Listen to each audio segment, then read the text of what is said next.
Buenas tardes a todos, a todas. Muchísimas gracias de nuevo por acompañarnos a un nuevo capítulo del podcast que estamos realizando por el Año Internacional de la Tecnología Cuántica. Esta es la sexta entrevista que hacemos a expertos de diferentes ámbitos y diferentes aspectos de la cuántica, más allá de todas las explicaciones y todas las charlas que hemos hecho alrededor de la tecnología cuántica desde el punto de vista científico. También estamos realizando otro tipo de entrevistas, como la que tendrá lugar hoy, las implicaciones éticas de la cuántica, porque, como sabéis, las nuevas tecnologías tienen muchas implicaciones éticas en nuestras vidas.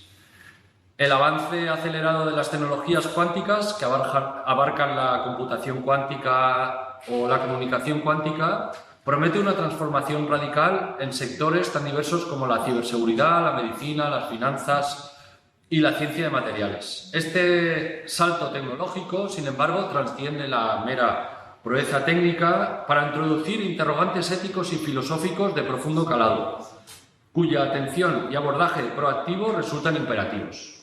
La entrevista con el científico y filósofo Joan Mendoza. En esta entrevista proponemos explorar estas intersecciones críticas, tendiendo un puente entre la innovación científica y la responsabilidad social. Antes de comenzar, me gustaría presentarlo. Él trabaja conmigo en los Centros Científicos y Tecnológicos, un buen amigo, y aparte es licenciado en Filosofía por la Universitat Ramon Llull y doctor en Filosofía por la Universidad de Barcelona. Actualmente, técnico de proyectos de los Centros Científicos y Tecnológicos de la Universidad de Barcelona, donde gestiona diversos programas educativos y proyectos de divulgación científica, donde intenta integrar la reflexión sobre los aspectos sociales y éticos necesariamente involucrados en el desarrollo tecnológico. Precisamente en base a estas experiencias se publicó una publicación de referencia en el campo de la ética y las nanotecnologías, que es el Libro Blanco de las Nanotecnologías, publicado en Aranzadi. Lo podéis encontrar, si ponéis Llibre Blanc de las Nanotecnologías, lo podéis encontrar en internet y os lo podéis bajar en catalán. También lo podéis encontrar en castellano en Aranzadi. ¿Dónde se trabaja este libro blanco? Hemos realizado dos libros blancos diferentes, uno de ética y otros aspectos transversales de la nanotecnología. El segundo sobre aspectos relacionados con la ciencia de las nanotecnologías, con la nanociencia y su impacto en la industria. Y ahora estamos realizando un tercero relacionado con sostenibilidad, que a lo mejor acabamos presentando aquí.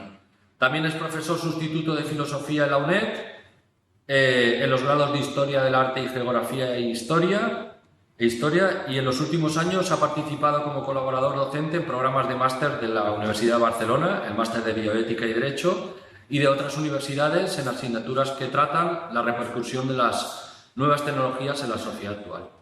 Muy buenas tardes, Joan.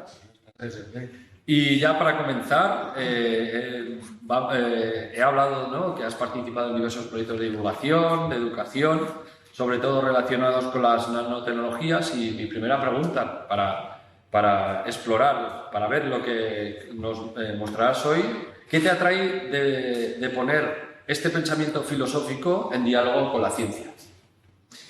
Bueno, de entrada, porque cualquier conocimiento, cualquier tipo de conocimiento tiene repercusión en el mundo, tanto sea científico como no. Entonces, la reflexión sobre el conocimiento científico, que hoy en día es el que, digamos, se considera el más verdadero, el más fiable, el más paradigmático, pues la reflexión sobre ese conocimiento y qué va más allá, pues es lo que a mí me interesa y lo que, de hecho, tú y yo también trabajamos en muchos proyectos, no hablar solamente de los aspectos científicos y los tecnológicos, sino ese más allá que traspuga,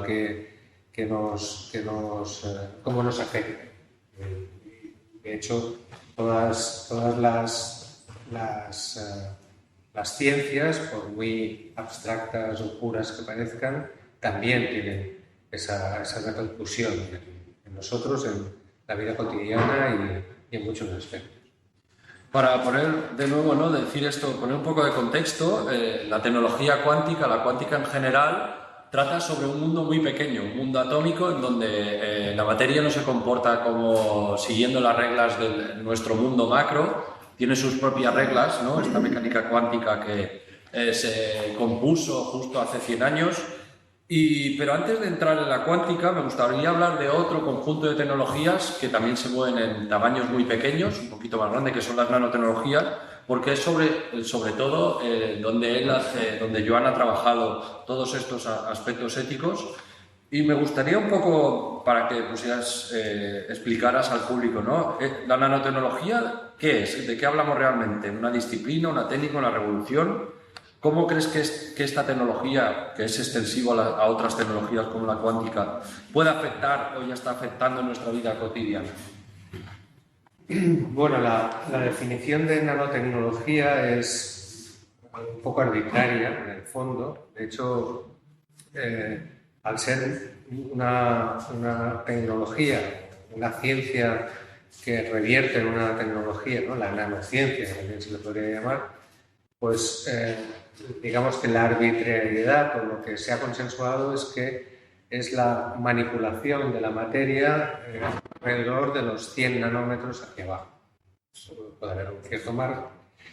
Y, es decir, la manipulación de átomos y moléculas o el uso, la aplicación en diversos ámbitos de la tecnología que se basa en eso. Y en ese sentido no es una única tecnología porque son muchas las disciplinas que convergen, hay tanto la química como la física, la medicina, la biología, todo ello de manera sincrética y no siempre igual, es decir, a veces son biólogos y químicos que se ponen a trabajar en un cierto ámbito, a veces son médicos y físicos que hacen lo propio para desarrollar terapias o viceversa. Entonces, lo que es, por eso el libro blanco le llamamos de las nanotecnologías, porque son muchas tecnologías aplicables en diversos ámbitos. Además, se les llama a este tipo de tecnologías posibilitadoras, ¿no? Porque de hecho en sí mismas pues quizá no tengan una consistencia sólida, pero son tecnologías que posibilitan otras tecnologías como las tecnologías de la información o la biomedicina o la biotecnología, es decir, posibilitan, fomentan, impulsan y le dan un salto a muchos otros ámbitos del conocimiento. Entonces, eso es, y de hecho,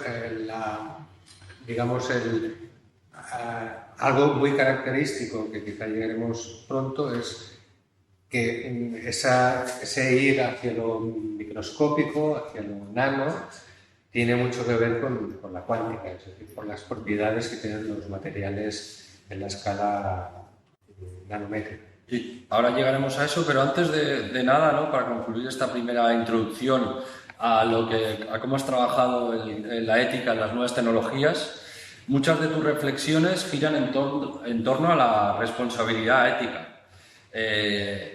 De nuevo, estas reflexiones que son sobre nanotecnología son extensivas a las nuevas tecnologías en general como la cuántica. ¿Qué quiere decir actuar responsablemente?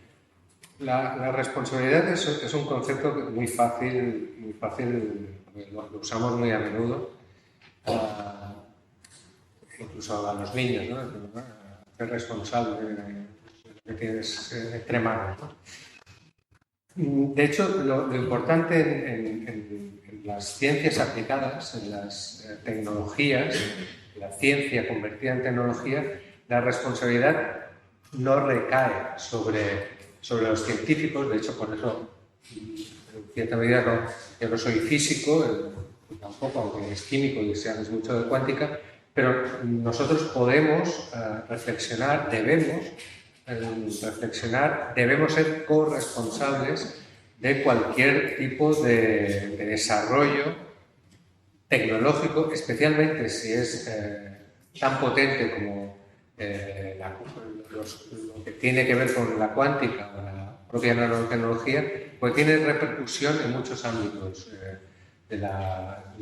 ámbitos tanto sociales como industriales, como económicos. Es una apuesta, digamos, es una apuesta social que hacemos, queriendo o no, y tenemos que conocer esa apuesta, es decir, que por ejemplo, en nuestro centro trabajamos pues, para ver estas cosas de 100 nanómetros para abajo, pues se han gastado 4 millones de euros hace muy poco, o que Cataluña es un centro neurálgico de inversión en biotecnología y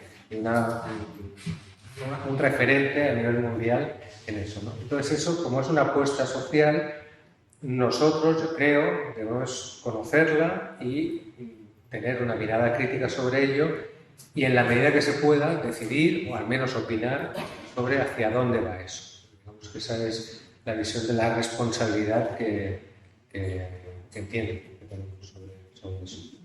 Ya lo hemos ido adelantando, ¿no? Pero muchas de las aplicaciones de la nanotecnología, al trabajar en tamaños tan pequeños como cercanos al mundo atómico, están relacionadas íntimamente con la cuántica. Hablamos de efecto túnel, superposición, plasmón de resonancia, es decir, fenómenos que solo los podemos entender desde el punto de vista cuántico y que aportan estas propiedades tan singulares a la nanotecnología. ¿Cómo puede la filosofía acercarse a estos conceptos?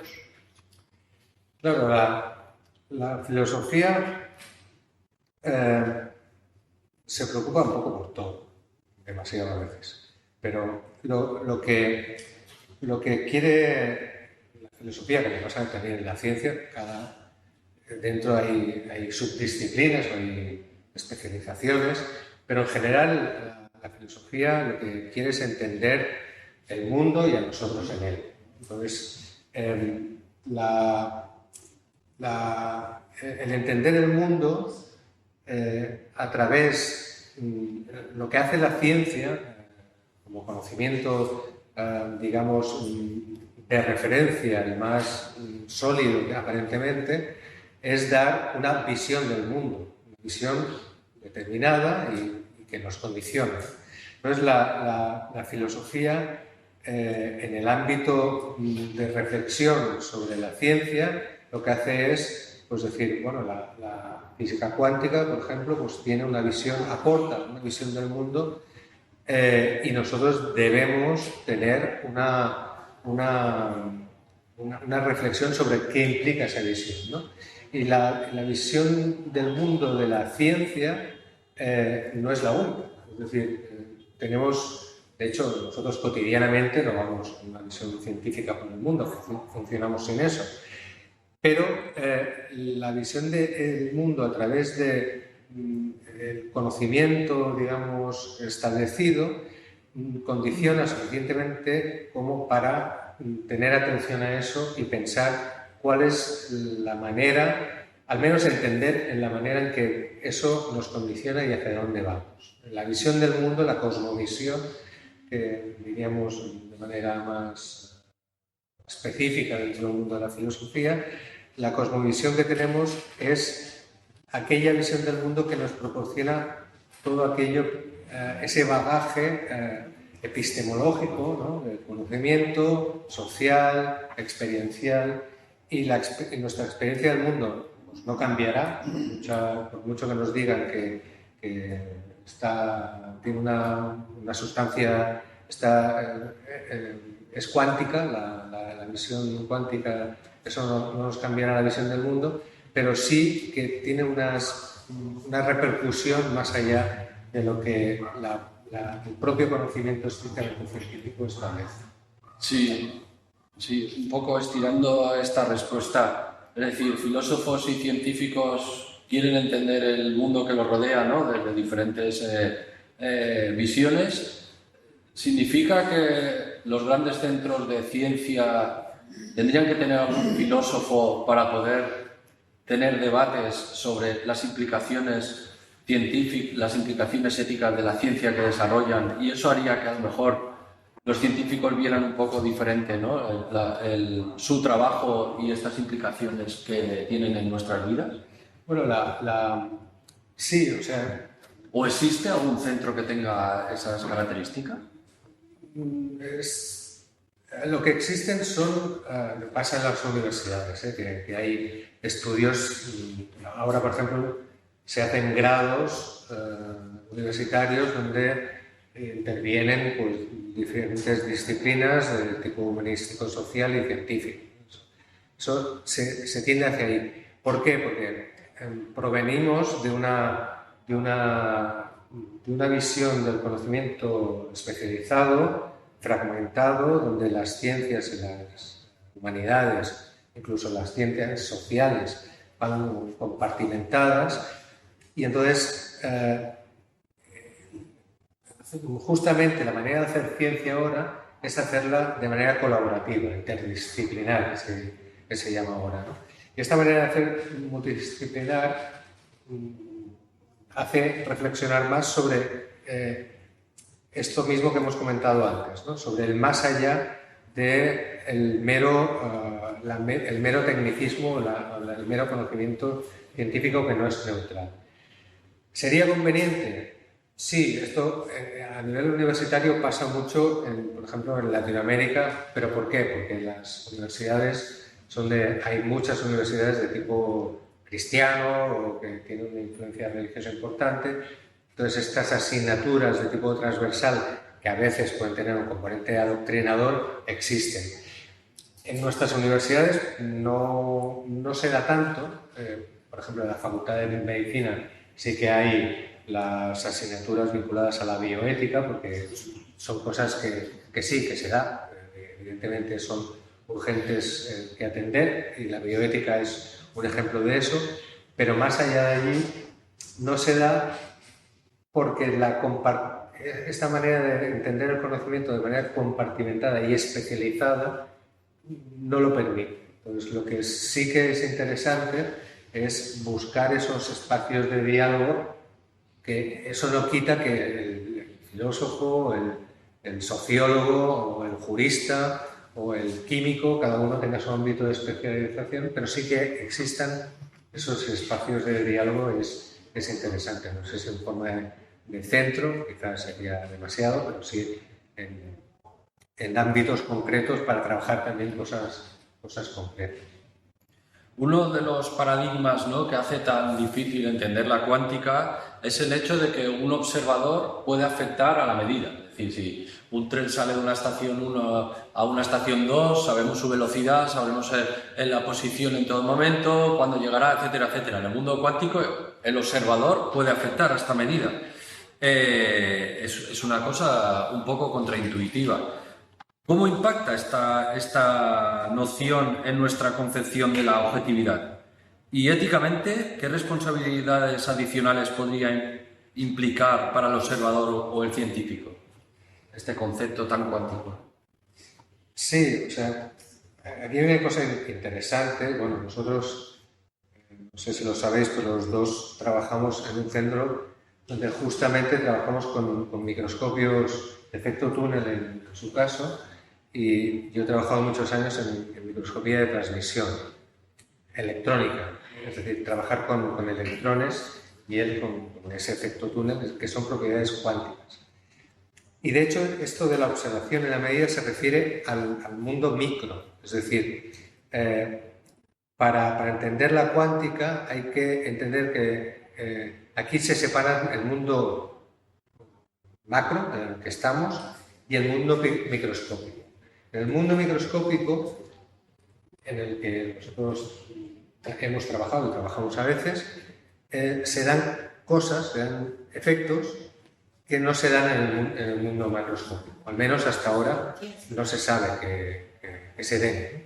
Entonces, estos efectos, por ejemplo, en el caso del microscopio electrónico, es muy curioso porque para ver ese mundo microscópico se utiliza un instrumento que utiliza las propiedades físicas de la cuántica. Es decir, un microscopio electrónico se basa en electrones, en un haz de electrones que atraviesa la muestra. Tiene una longitud de onda mucho más pequeña que la de la luz de los fotones. Y esa propiedad, esa manera de funcionar de los electrones se aprovecha de dos maneras. De la manera, digamos, entendiendo la luz de los electrones de manera como partícula, es decir, un haz de electrones son partículas que se mueven a través del espacio, o como onda, que es justamente en lo que se distingue la cuántica. Es decir, que para observar aquello más pequeño, aquello de 100 nanómetros hacia abajo, usamos un aparato que está basado en la teoría cuántica. Es decir, sin la teoría cuántica no podríamos observar ni manipular, con el efecto túnel se hace la materia. Porque realmente el mundo cuántico, para lo poco que entendemos yo creo, es que lo que tenemos que tener muy en cuenta es esa separación de mundos. En el mundo microscópico es donde se dan esas particularidades, donde cuando tú observas un objeto, no tanto lo puedes observar como onda, por ejemplo, en el caso de los electrones, como onda o como partícula, pero no a la vez. Y cuando lo estás considerando de una manera, no lo puedes considerar de otra. Entonces, ¿qué pasa? Que aquí, como tú decías, la objetividad, el conocimiento, un poco te deja perplejo, ¿no? Porque ¿qué es esa cosa? Es que no es ni una cosa ni la otra. Cuando yo mido, que es otra de las particularidades de la cuántica a nivel microscópico, cuando yo mido, da la impresión de que modifico la medida, porque solo al medir puedo saber en qué consiste lo que estoy midiendo, el resultado de la medida. Nunca puedo predecir al 100% los datos de lo que estoy midiendo.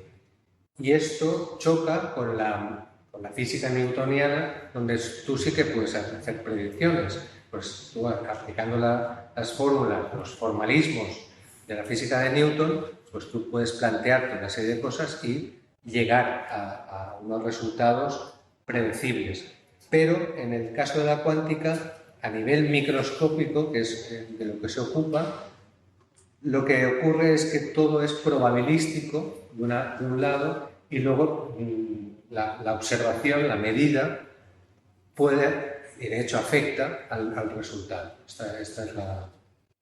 Sí, la realidad, como dices, ¿no? En cierto modo es maleable o indeterminada a nivel cuántico. ¿Cómo afecta esto a nuestra comprensión de la verdad y a la posibilidad de establecer consensos éticos en un mundo donde la verdad puede ser percibida de múltiples maneras y múltiples visiones?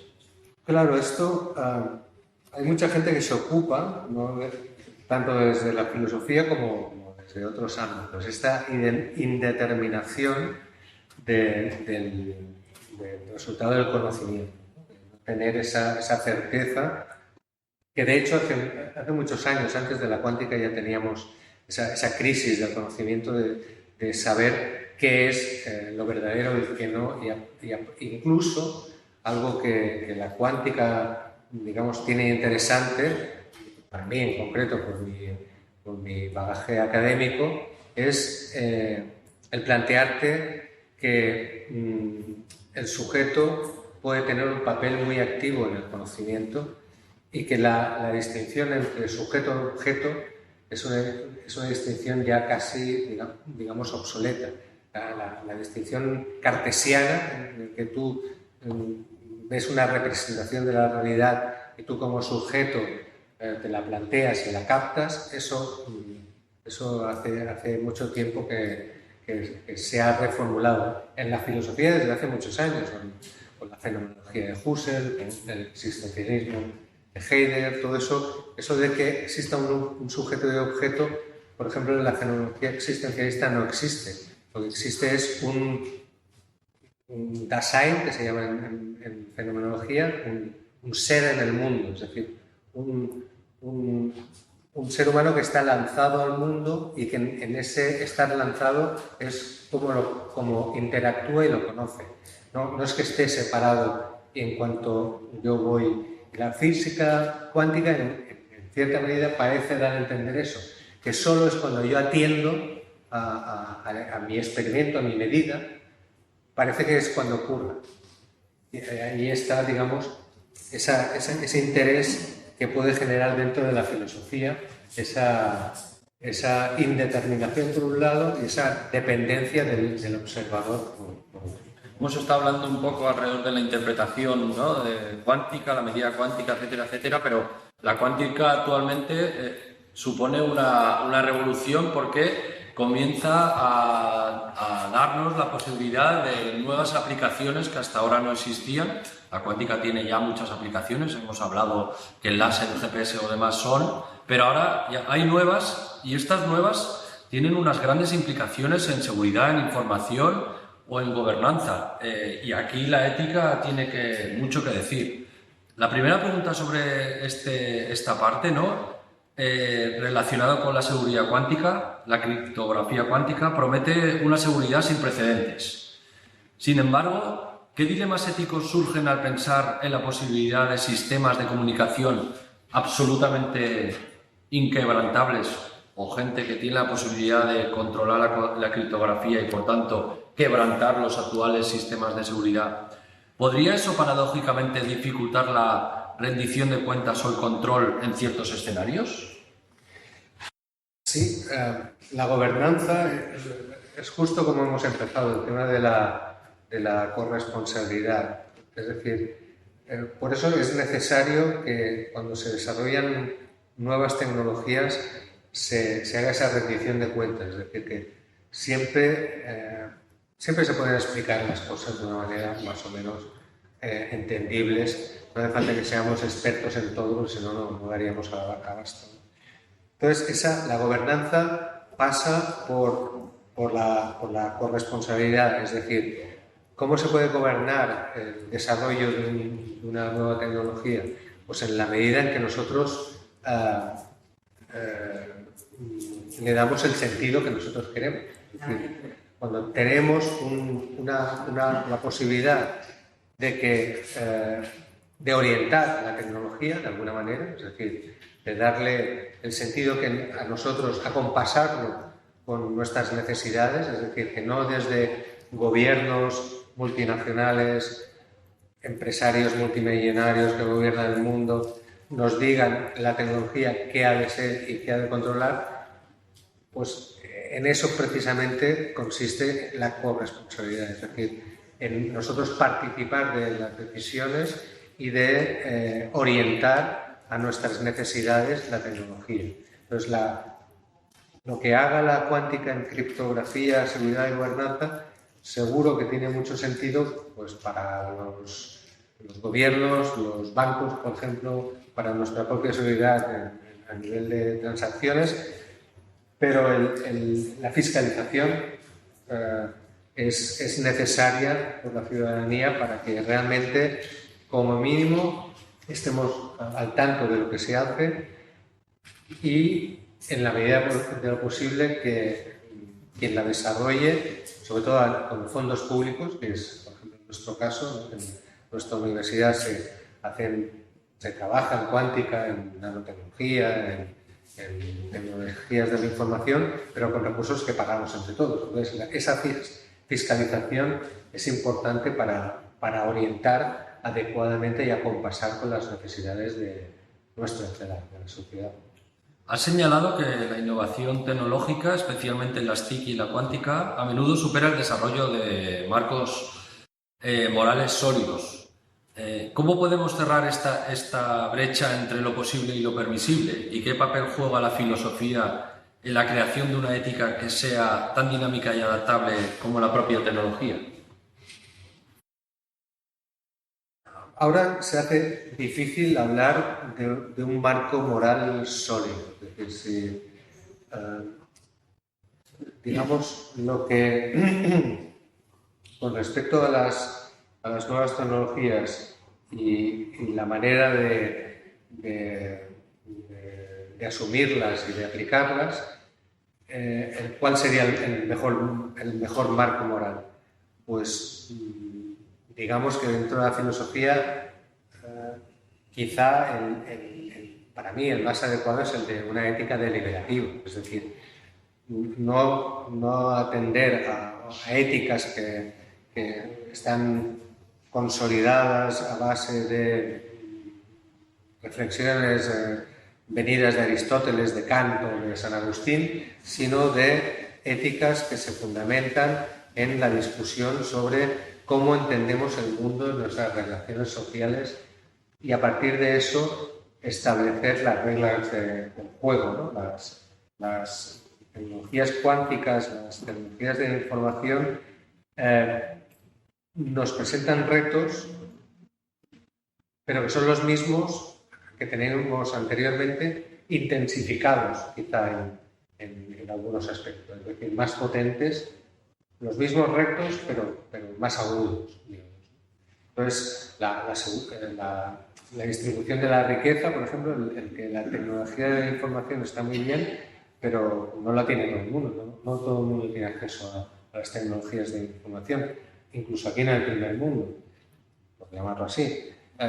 Las tecnologías cuánticas, el desarrollo de las tecnologías cuánticas aplicadas a muchos sectores industriales, pues tienen repercusiones sobre la privacidad. Esas repercusiones sobre la privacidad, quizá la mejor manera de abordarlas son desde éticas aplicadas como la bioética, que es la que se ocupa desde hace mucho tiempo de las implicaciones de las biotecnologías, otro tipo de tecnologías emergentes, reflexiones medioambientales, donde la bioética también, la bioética entendida en ese sentido deliberativo, es decir, donde juristas, donde médicos, donde químicos, abordando problemas concretos, discuten y elaboran posibles normativas, que es lo que hacen los comités de bioética en universidades o a nivel estatal o en Cataluña, por ejemplo, hay un comité de bioética que lo que hace es abordar problemas surgidos de las nuevas tecnologías, el aborto, la manipulación genética, etc. Y lo que hace es, de los resultados de esas deliberaciones, de esos estudios, los traslada al Poder Legislativo para que los legisladores tengan nociones fundamentadas, pero ese marco moral, ético, es deliberativo, es decir, está fundamentado no en un marco teórico X, sino en cómo entendemos la realidad entre todos y cada uno va dándole forma a esa visión general que es una visión democrática de la ética o de la moral. Has hablado de nuevas tecnologías, ¿no? Y de biotecnología, hemos hablado de nanotecnología, de cuántica, y hay una nueva tecnología que es como una mancha de aceite que cubre ya todo, que es la IA, ¿no? La inteligencia artificial. Y cómo no, la inteligencia artificial también está trabajando junto a la computación cuántica y tendremos una especie también de IA cuántica. ¿Cómo podemos garantizar la rendición de cuentas y la transparencia en esta IA cuántica, en general en la IA, especialmente cuando sus decisiones impacten directamente en la vida de las personas? ¿Y qué papel juega la filosofía en este desafío de la caja negra? Claro, justamente esto de la caja negra es la clave.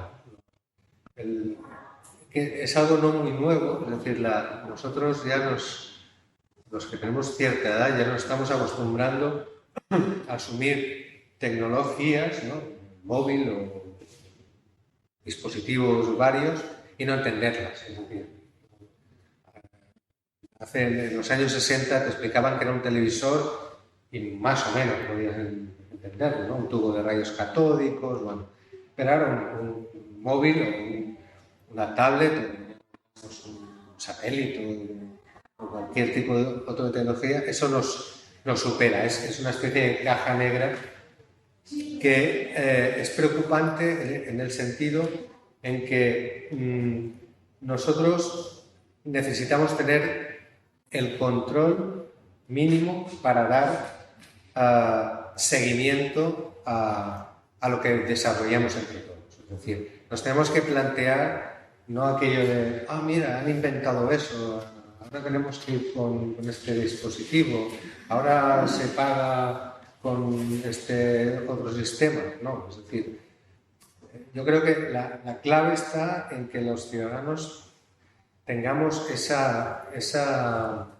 certeza de que cualquier cosa que pasa a nuestro alrededor y que se decide, ya sea a través de nuestros gobiernos, las instituciones o las empresas, tiene que pasar por nuestra aprobación, consenso, o al menos seguimiento. Y la inteligencia artificial es algo que ahora nos ha explotado rápidamente porque nos damos cuenta al usarla de las potencialidades enormes que tiene, y aplicando la cuántica, pues que de hecho de alguna manera pronto se aplicará con los ordenadores cuánticos, y eso le dará un salto tremendo. Entonces, ¿qué implica la inteligencia artificial? Pues tiene implicaciones ya muy rápidamente visibles a nivel de lo que es verdadero o no en nuestro entorno, cuando nuestro entorno, me refiero a nuestro entorno, digamos, mediático, cuando recibimos noticias o incluso nos envían correos o leemos textos o en las redes sociales. La inteligencia artificial genera contenidos y genera informaciones de una manera tan verosímil y tan rápida que nos tendremos que acostumbrar a ese salto, inevitablemente, como nos hemos acostumbrado al móvil. En ese sentido, hay algo que a mí filosóficamente me resulta interesante recordar cuando hablamos de la tecnología, que es el pensamiento de Ortega y Gasset, que contigo lo hemos comentado más de una vez, que es el hecho de que la tecnología puede llegar a parecer algo artificial, ¿no? Algo artificioso, como de hecho estamos hablando de inteligencia artificial, pero en realidad no lo es. Curiosamente, además Ortega lo decía muy claramente, y Ortega no era un amante de la tecnología, ni mucho menos. De hecho, que en aquel momento le llamaba la técnica. De hecho, todo lo contrario. Pero lo que sí reconocía Ortega y Gasset es que nosotros somos eminentemente tecnológicos. O sea, lo que somos nosotros, si es que somos algo, es esa superación de nuestra naturaleza. Y lo que dice Ortega es que nosotros no es que nos adaptemos al medio, ¿no?, a nuestro entorno, sino que para ser lo que somos, lo que creemos que somos, adaptamos el medio a nosotros. Es al revés de lo que aparentemente podría parecer, ¿no? Que nosotros adaptamos al medio y, lo que él dice, creamos una sobrenaturaleza. Sería esto, la IA, sería esta, ahora sería esa sobrenaturaleza. ¿Y por qué la creamos? Porque no tenemos una naturaleza definida. No nacemos sabiendo lo que somos. Somos un proyecto. Siempre tenemos que entender lo que somos y avanzar hacia donde creemos que vamos. Y esa sobrenaturaleza es lo que hace posible abordar ese proyecto en el que siempre estamos inmersos, en ese proyecto que nos acaba, que en generación nos acaba. Entonces la IA, digamos, formaría parte de esa sobrenaturaleza que la creamos nosotros para ser nosotros mismos sin saber realmente lo que realmente somos. Hemos hablado, has hablado, ¿no?, mucho de responsabilidad, de gobernanza, incluso de futuro, ¿no? Y tu investigación en particular se mueve entre la fenomenología, la ética aplicable y la divulgación. ¿Cuál es, según tú, la responsabilidad del filósofo en el mundo científico actual? La misma de todos nosotros. O sea, el filósofo quizás lo que tiene la licencia, por así decirlo, de mirarse las cosas un poco desde una perspectiva como más amplia, y un científico, por ejemplo, que está trabajando en cuántica, no le da la vida de dedicarse encima de reflexionar sobre lo que está haciendo, es decir, sobre la visión del mundo que implica la cuántica. Es decir, yo creo que esto, a simplificarlo, es como los pitufos, ¿no?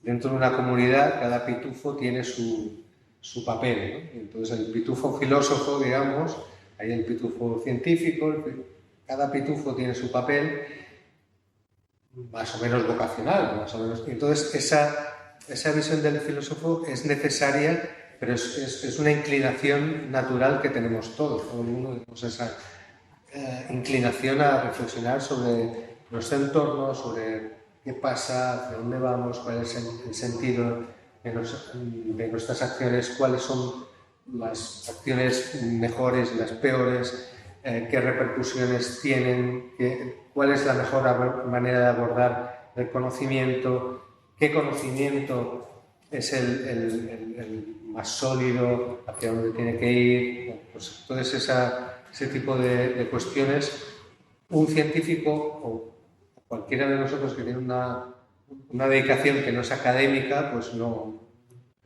puede atender a eso. Entonces el papel del filósofo puede entenderse en esa medida en reflexionar sobre hacia dónde vamos y en qué medida cada ámbito nuestro, social, tiene repercusión, no solo el conocimiento, sino la religión.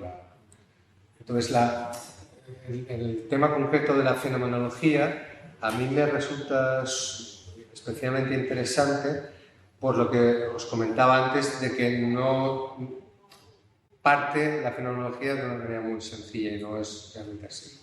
Lo que hace es entender el acercarse a las cosas tal y como se nos aparecen. Eso es el fenómeno, ¿no? La fenomenología, tal y como lo entendía Husserl o Heidegger, lo que dice es atender al fenómeno mismo y reflexionar sobre eso. Entonces, sin teorizar y sin, de entrada, aplicar tus presupuestos, ¿no? Digamos, sería una manera de decirlo. Entonces, la fenomenología me parece sugerente, sobre todo la existencial, porque plantea cuestiones muy amplias de una manera muy sencilla y que puede, al menos a mí, me aportan cierta clarificación, que en gran medida la filosofía, la ciencia también, pero la filosofía lo que busca es clarificar, ¿no? Profundizar un poco, siempre un poco más y siempre te falta, y aportar un poco de claridad. Siguiendo un poco con esta visión, ¿no?, que nos estás aportando, muchos piensan que la ciencia debe avanzar por encima de todo. Esto en la pandemia COVID es cuando mejor lo vimos, y luego las consecuencias que tuvo. Tú, en cambio, propones una pausa, una mirada más crítica y ética. ¿Qué perdemos si no lo hacemos? O sea, lo que hemos dicho desde el principio, el conocimiento científico es el conocimiento que actualmente se considera el más sólido y el más verdadero, y el que sin duda funciona.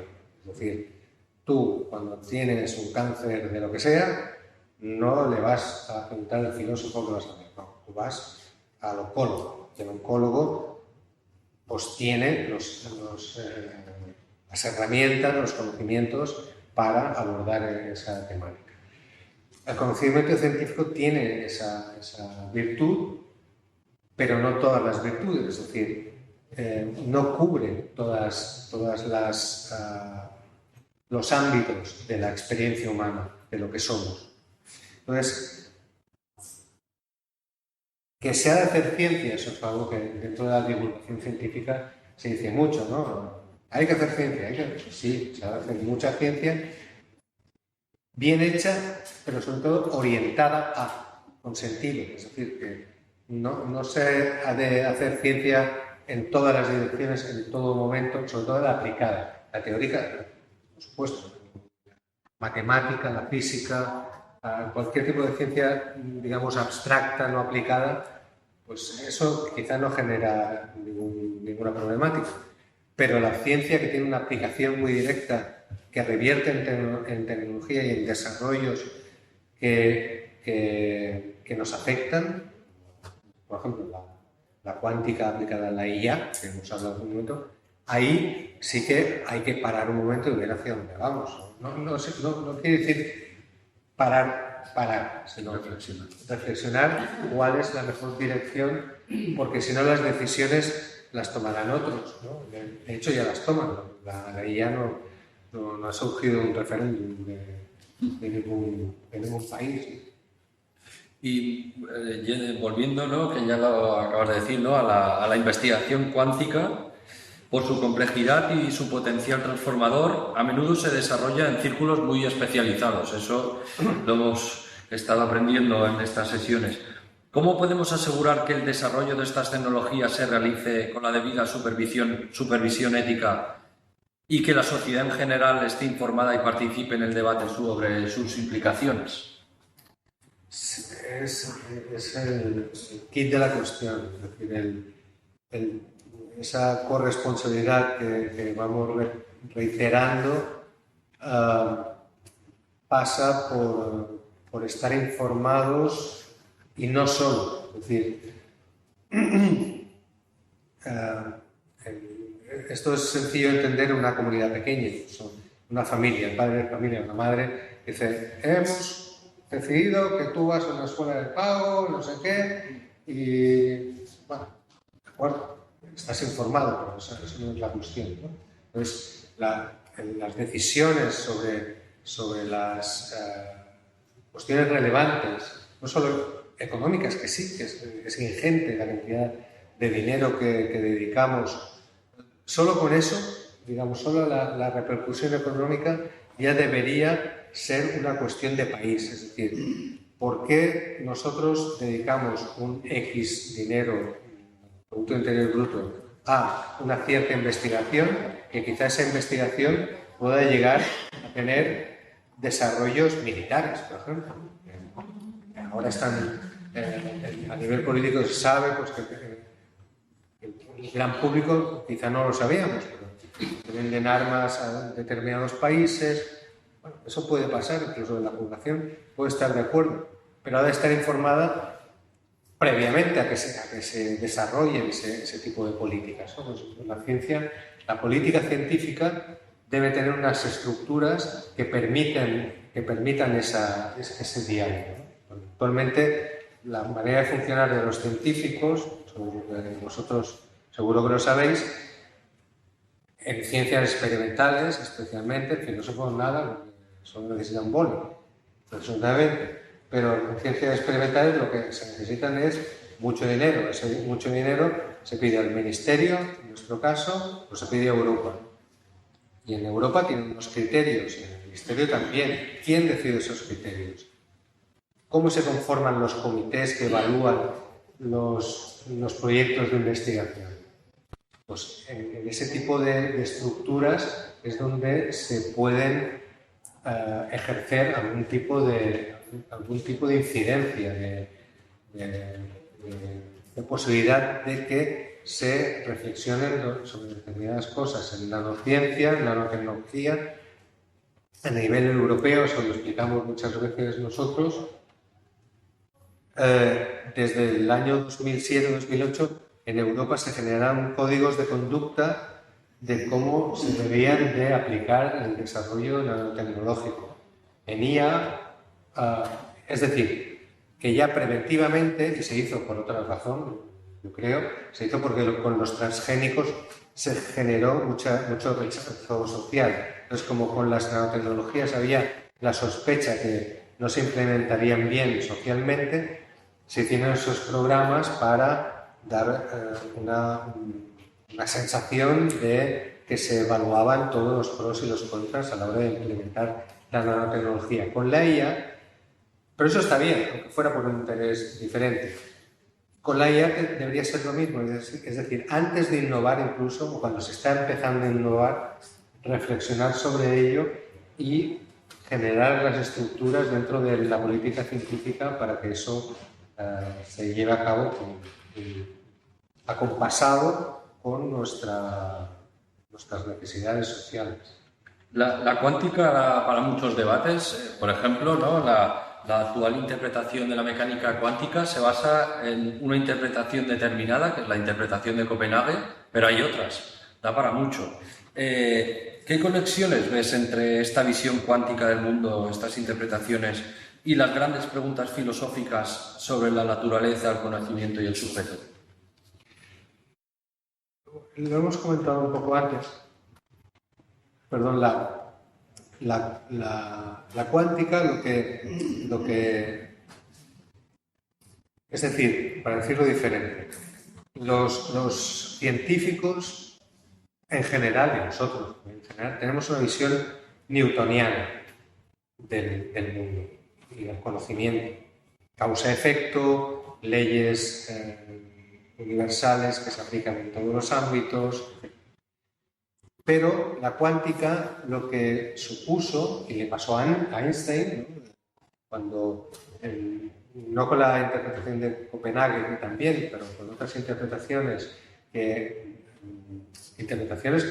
tenían base en los formalismos, en la propia formulación de la teoría, en la que, por ejemplo, pues, se dice que hay influencia entre partículas, siempre dentro del mundo microscópico, entre electrones, fotones, pues que una partícula alejada muchísimo de otra puede tener influencia, puede interactuar de alguna manera. Y eso a Einstein, que le llamaba como acciones fantasmagóricas, quiero recordar, le volaba un poco la cabeza y no le gustaba porque no acababa de quedar bien resuelto, digamos, su visión de la relatividad y de la cuántica. De hecho, la relatividad, la cuántica, todas estas teorías tampoco están del todo, digamos, bien cerradas, ¿no?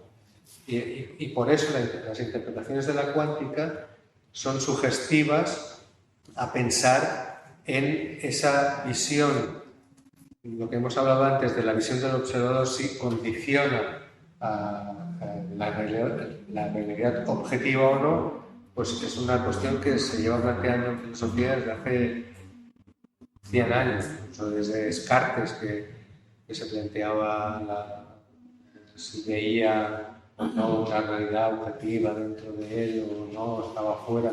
Todas estas cuestiones de la realidad objetiva, de la función del sujeto y el objeto, son cuestiones filosóficas que se han planteado a raíz de la cuántica por los propios científicos porque les ha dejado perplejos, pero son cuestiones que los epistemólogos, no solo los filósofos, ¿no? Los filósofos de la ciencia, etcétera, y hace mucho tiempo que se plantean. Sí. La cuántica es muy curiosa porque llevamos 100 años intentando interpretarla y con muchas interpretaciones diferentes, pero es la ciencia o la tecnología más comprobada experimentalmente. Es muy curioso cómo se sabe. Y para acabar, para concluir, si tuvieras que destacar el principal desafío ético que la cuántica nos plantea hoy como sociedad, ¿cuál sería y por qué? ¿Y qué mensaje de reflexión te gustaría dejar a nuestra audiencia sobre el futuro de la relación entre la humanidad y este fascinante universo cuántico? Yo creo que la cuántica nos plantea el reto de repensar, de volver a pensar el conocimiento, precisamente por estas implicaciones curiosas que tiene a nivel microscópico, esa división de mundos, la perplejidad que genera el que los propios científicos sepan, se den cuenta de que no pueden medir una cosa y a la otra a la vez, pero el objeto es el mismo. Ese tipo de cosas nos debería hacer reflexionar a nosotros mismos sobre nuestro conocimiento, qué solidez tiene y hacia dónde queremos que avance, y que la ciencia realmente pues, no funciona sola. Necesita, ella misma necesita el tener una visión amplia y saber, y que de hecho desde los años, esta revisión de interpretación de Copenhague es de los años 30, ¿no? 27 o así. Desde ahí hasta ahora han habido muchas más, pero sustancialmente no varían mucho, ¿no? Hay poca variación, porque realmente las teorías físicas o científicas relacionadas con la física, que tanto nos condicionan, duran muchísimo, y a pesar de que la ciencia tiene ese carácter abierto y revisionista necesario y sano, cuesta mucho construir o reconstruir o replantear teorías. Entonces, ese es un aspecto, creo, interesante de la cuántica, que nos hace un poco replantearnos hacia dónde va el conocimiento y en qué está fundamentado. Y los retos éticos principales, los que he ido repitiendo desde el principio. Nuestra corresponsabilidad